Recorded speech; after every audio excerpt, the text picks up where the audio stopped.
Hello guys, nandito na naman tayo sa ating showbiz update.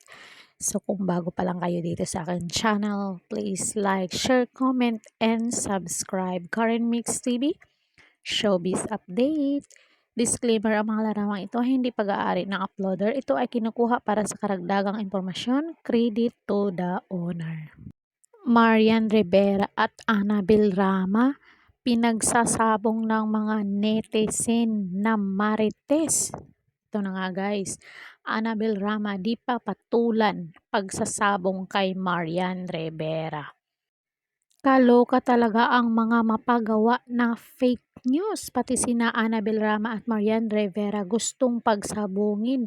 Mabuti na nga lang at mabilis nililaw ni Marian na hindi totoong sinabi niya na kaway-kaway sa mga swerte sa biyanan. Hindi man sweet sa social media pero mabait, sabi ni Marian Rivera.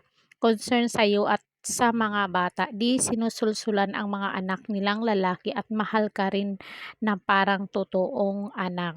Siyempre agad naman nilinaw yon ni Marian na hindi nga naman siya sumasawsaw sa issue ng mga ibang taga-showbiz. Ang ibang nakikita nga sa quote na yon ay nagsabing gustong pag-awayin ng mga marites itong si Marian at Tita Annabel. Na kasi nga may issue sa nanay ni Richard Gutierrez at daughter-in-law niyang si Sara Labati. Malinaw naman ang dialogue ng Gutierrez matriarch na hindi siya naniniwalang nakisawsaw ang misis ni Dingdong Dantes sa anumang isyung meron siya sa kahit sa sinong tao. Bakit naman ako pariringgan ni Marian? Hindi ako naniniwala riyan. Gawa-gawa lang ng mga taong gusto kaming pag-awayin ni Marian Rivera, sabi ni Annabel Rama. Hindi ko kailangang mag-react, no?